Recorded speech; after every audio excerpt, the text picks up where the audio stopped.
Dituduh arogan, Dansat Brimopolda Papua Barat Senin pagi mendatangi SPKT dengan membuat laporan polisi terhadap salah satu media online. Nasdem Peduli kembali mendistribusikan bantuan kepada korban kebakaran Kampung Nelayan Borobudur.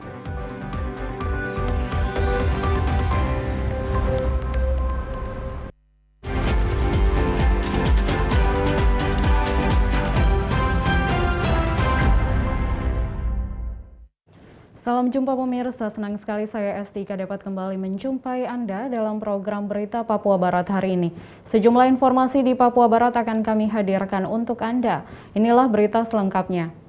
Pemirsa merasa dirugikan dengan salah satu pemberitaan dari media online, Dansat Brimopolda Papua Barat pada Senin pagi mendatangi SPKT dengan membuat laporan polisi terkait penulisan yang menuduh sikap arogansi Dansat Brimob saat membubarkan aksi demo dari Parjal pada Jumat 15 Oktober kemarin.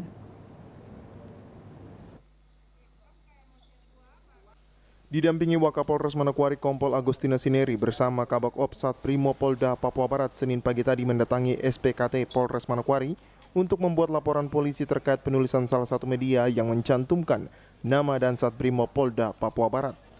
Hal ini dibenarkan Kombes Pol Semi Roni Taba.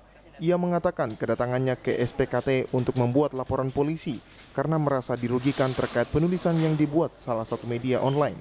Dengan memberikan keterangan kepada salah satu lembaga bantuan hukum di Manokwari yang telah diminta dari Parjal. Roni membantah bahwa tidak ada arogansi saat membubarkan aksi demo saat kunjungan Wakil Presiden Republik Indonesia pada tanggal 15 Oktober 2021 kemarin. Ini hari Senin tanggal 18 Oktober 2021, saya dan Sat Brimopolda Papua Barat datang ke Polres Manokwari untuk membuat laporan polisi kaitan dengan pemberitaan yang dirilis oleh salah satu media online yaitu bamburuncingnews.com, yang mana dalam pemberitaan ini saya sebagai Dansat Brimob yang dicantumkan di sini merasa dirugikan dengan keterangan yang diberikan oleh Pak Yan Warinusi sebagai LBH, ya, Lembaga Bantuan Hukum, yang telah diminta oleh rekan-rekan dari Parjal, yaitu Pak Ronald dengan Galang. Kenapa saya merasa sebagai korban? Karena menurut saya berita ini telah merugikan saya. Di mana sikap arogansi itu? Kemudian dalam poin pemberitaan ini mereka coba mengadu domba Sat Brimob, khususnya saya Dansat, dengan teman-teman Polres Manokwari yang punya kewilayahan di wilayah hukum Polres Manokwari. Semi meminta kepada salah satu lembaga bantuan hukum di Manokwari harusnya mereka memberikan edukasi kepada masyarakat yang baik karena mereka sebagai advokasi. Namun dalam berita ini sudah menjadi hakim untuk menghakimi dirinya yang sudah bertindak arogan. Oleh karena itu jangan hanya mendengar sepihak dari Parjal, namun mereka juga harus mengkonfirmasi ke dirinya sebagai Dansat Brimob sehingga berita yang dibaca oleh masyarakat bisa berimbang. Langkah-langkah yang kita lakukan sudah kita lalui semua, ya. Jadi saya minta ini kan Pak Yan Warinusi ini kan mengatasnamakan lembaga bantuan hukum. Harusnya beliau mengedukasi masyarakat yang baik. Kenapa? Beliau sebagai advokasi, tapi dalam berita ini beliau sudah ambil bagian sebagai hakim dalam tanda kutip, sebagai hakim untuk menghakimi saya dan Sat Brimob bahwa saya bertindak arogan dengan mendengar sepihak, keterangan sepihak dari Parjal saja. Harusnya menurut saya di berita ini mereka harus juga konfirmasi ke saya sebagai Dansat Brimob, sehingga nanti berita yang dibaca publik, masyarakat yang membaca ini mendapat penjelasan yang berimbang dari kedua belah pihak. Begitu. Jadi dalam hal ini saya merasa dirugikan. Saya sudah lapor ke pimpinan saya, ya, Bapak Kapolda juga sudah saya laporkan, dan ini hari ini saya lapor ke Polres Manokwari agar saya minta bamburuncingnews.com dan Pak Yan Warinusi sebagai Pak LBH bertanggung jawab atas pemberitaan ini. Mungkin itu. Natalindo Kerewai, TVRI Papua Barat melaporkan. Masyarakat adat suku Sumuri selaku pemilik hak ulayat meminta keseriusan pemerintah pusat untuk merealisasikan proyek strategis nasional kawasan industri Teluk Bintuni sebagaimana komitmen Presiden Joko Widodo. Pernyataan ini disampaikan Ketua LMA Suku Sumuri Tadius Fosa kepada wartawan ketika diwawancarai di sela-sela penyambutan kunjungan kerja rombongan kementerian terkait bersama Bupati Teluk Bintuni Petrus Kasihiu ke Kampung Onar, Distrik Sumuri. Kepada wartawan, Tadius menegaskan bahwa pihaknya dalam hal ini masyarakat adat yang memiliki lahan memastikan tidak ada masalah terkait lahan. Tadius mengungkapkan masyarakat juga sudah berkomitmen siap mendukung seluruh proses pembangunan kawasan industri yang dilaksanakan pemerintah secara berjenjang. Kami masyarakat sudah siap untuk menerima dan apapun terjadi. Dan kami mengharapkan itu dengan tegas bahwa barang ini harus cepat jalan dalam waktu yang tidak terlalu lama. Karena dengan ulur-ulur waktu maka terjadilah seperti ini. Jadi kami sudah tidak mau tunggu lagi. Kalau datang bicara lakukan langsung. Sudah 2013 itu mulai. Kalau kita hitung itu sudah 5 kali kunjungan. Sudah 5 kali. Dan itu baru hitungan tim. Tapi untuk kunjungan yang lain itu sudah hitungannya dari tahun 2013. Nah, sampai sekarang ini. Kegiatan ini dipercepatkan. Dan kami masyarakat sudah siap. Kami masyarakat sudah siap. Tidak ada kata nanti. Tidak ada kata nanti. Ya, tidak ada kata nanti. Perlu diketahui, kunjungan kerja rombongan kementerian terkait ke Kampung Onar sebagai bentuk penegasan pemerintah pusat bahwa kawasan industri Teluk Bintuni akan terrealisasi sesuai amanat Perpres nomor 18 tahun 2020 tentang RPJMN tahun 2020-2024 dan Perpres nomor 109 tahun 2020 tentang percepatan pembangunan proyek strategis nasional. Dari Teluk Bintuni, Valentino Wan Matafari, Papua Barat melaporkan. Pemirsa, Balitbangda Provinsi Papua Barat melaksanakan seminar fasilitasi pemberian rekomendasi penelitian bagi warga negara asing untuk ditertibkan izin penelitian untuk instansi yang berwenang. Inilah bentuk dukungan pemerintah Provinsi Papua Barat terhadap warga negara asing yang akan melaksanakan penelitian di tanah Papua, terlebih khusus di Provinsi Papua Barat. Pemerintah melihat ada banyak peneliti yang berminat melakukan penelitian dari dalam negeri dan juga dari luar negeri dengan tujuan membantu proses kemajuan di tanah Papua.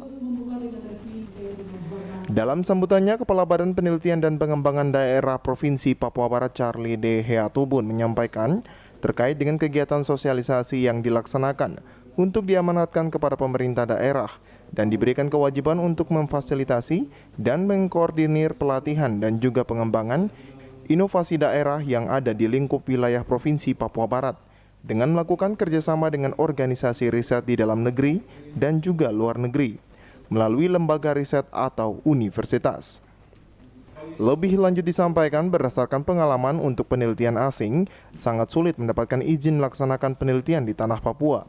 Hal tersebut akan menjadi perhatian pemerintah Provinsi Papua Barat untuk mempermudah dengan memberikan rekomendasi terkait penelitian-penelitian yang berguna bagi tanah Papua, terlebih khusus Provinsi Papua Barat. Dalam amanat regulasi tersebut, kita memang diberikan kewajiban untuk memfasilitasi, mengkoordinir penelitian dan pengembangan serta inovasi daerah yang ada di lingkup daerah wilayah Provinsi Papua Barat. Dan tentunya kerjasama itu bisa dilakukan dengan organisasi riset di dalam negeri dan juga di luar negeri. Urus izin-izin penelitian sesuai dengan kewenangan yang ada pada kita. Untuk ini teman-teman yang dikasih tugas dan tanggung jawab itu juga sudah merancang atau menyusun draft tentang standar operasional prosedur atau SOP dari fasilitasi perizinan peneliti asing, sehingga dari pemerintah pusat, dari Badan Riset dan Inovasi Daerah, kewenangannya seperti apa, dan di daerah di kita itu kewenangan kita seperti apa.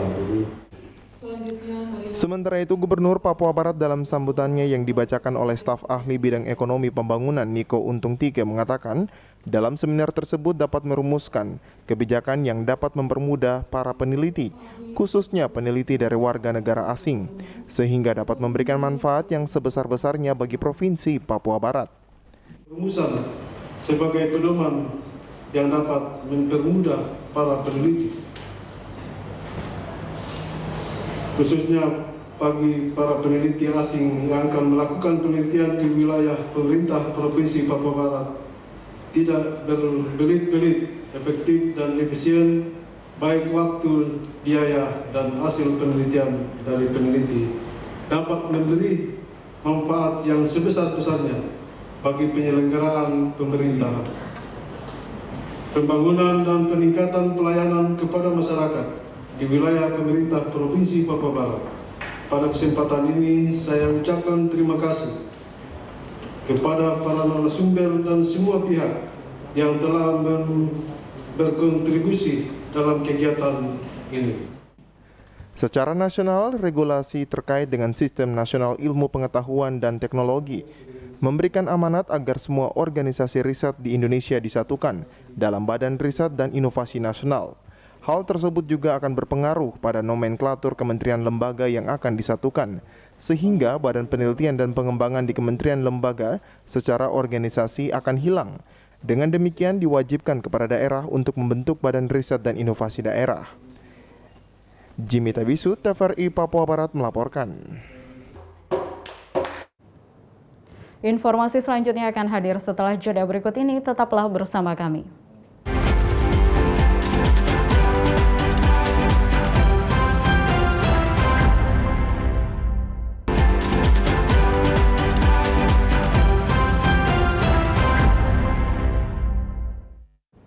Terima kasih Anda masih bersama kami.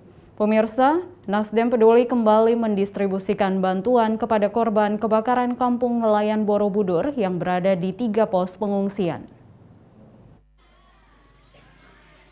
Hingga hari ini Partai Nasdem melalui gerakan Nasdem Peduli yang turut melibatkan Ketua DPW Partai Nasdem Domingus Mandecan, Sekretaris dan anggota Nasdem terus mengumpulkan bantuan dan berkomitmen untuk membantu para korban dengan melihat kebutuhan prioritas yang ada di tempat pengungsian.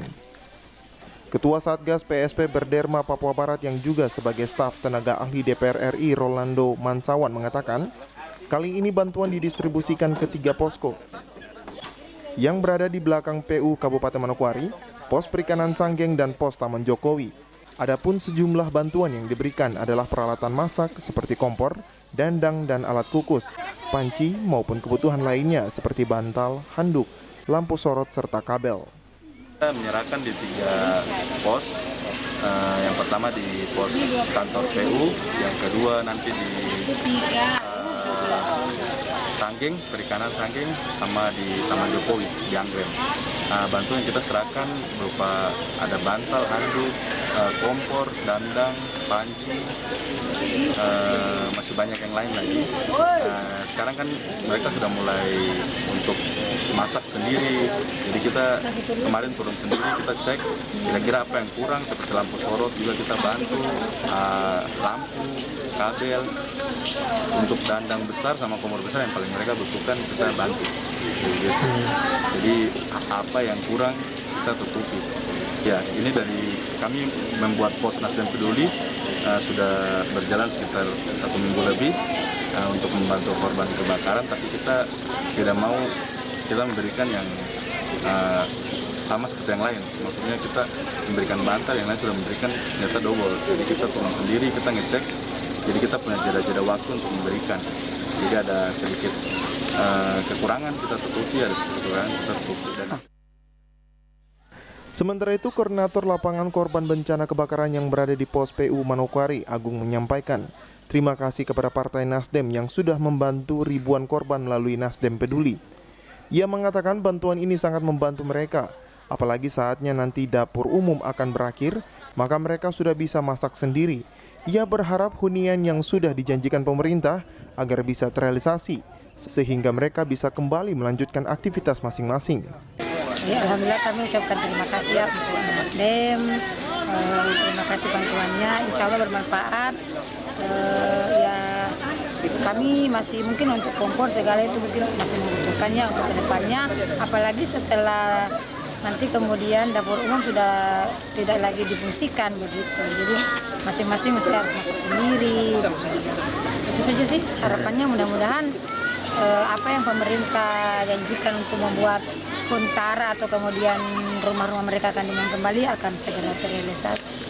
Saat ini yang paling dibutuhkan apa untuk pengungsi yang ada di sini? Untuk sementara ini kita ada butuh profil tank ya, karena sementara selang air itu baru satu gitu loh. Dan sementara mereka mau mencuci apa segala macam harus antri. Nasdem Peduli Papua Barat juga mendapat dukungan bantuan dari kader Nasdem di Kota Sorong dan Kabupaten Manokwari dengan menyumbangkan pakaian dalam dan baju layak pakai. Natalindo Kerewai, TVRI Papua Barat melaporkan. Jenazah Ibunda Bupati Fakfak Untung Tamsil akhirnya dimakamkan setelah sempat tertunda akibat Bupati Untung Tamsil saat itu sedang berada di Jakarta.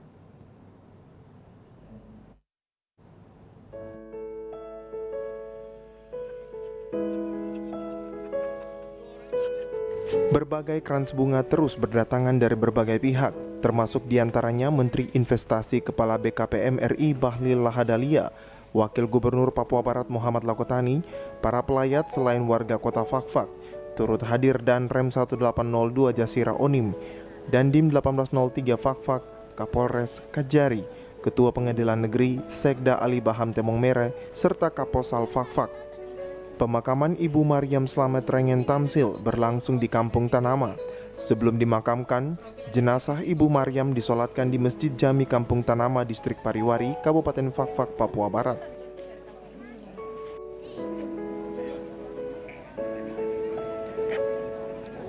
Dari Fakfak, Frans Tamaela, TVRI Papua Barat melaporkan.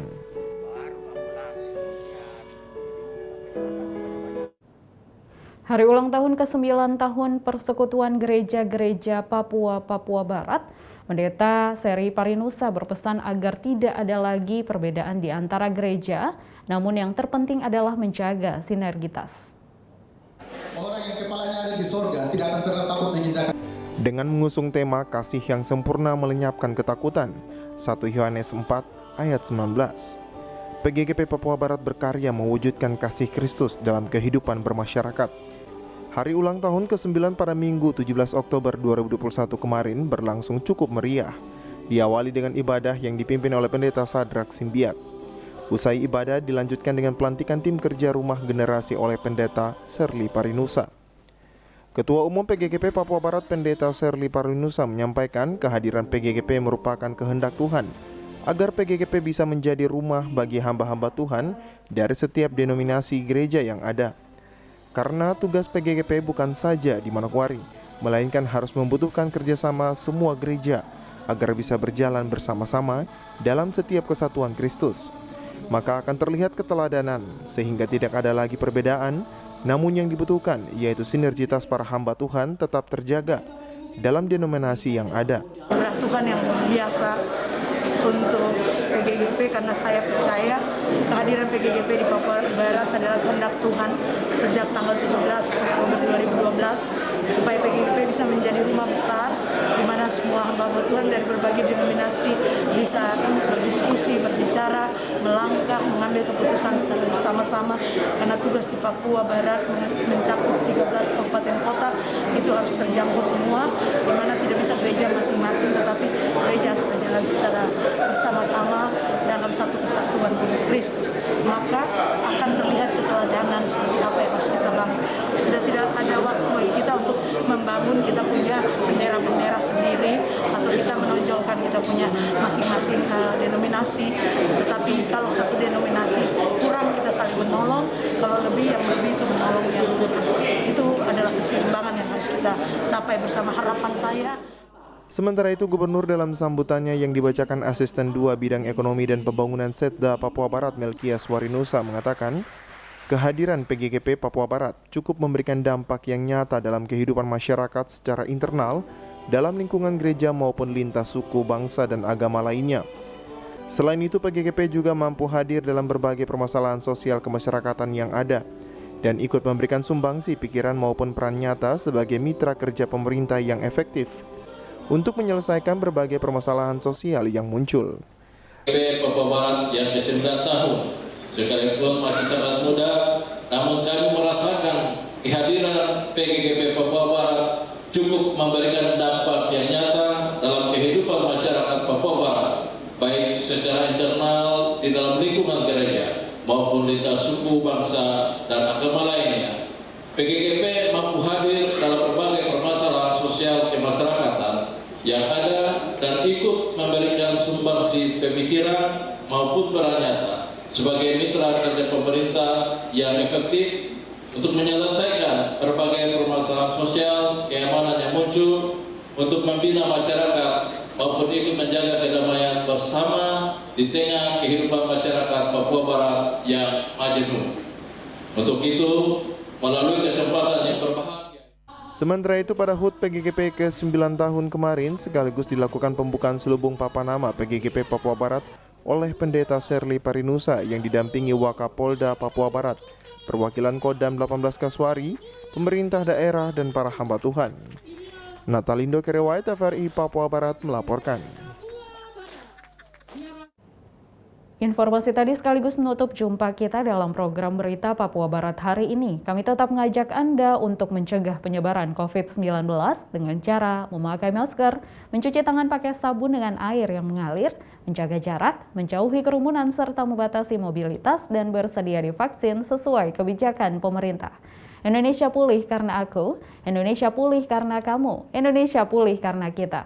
Dan mewakili kerabat kerja yang bertugas, saya Esti Ika mengucapkan terima kasih dan sampai jumpa.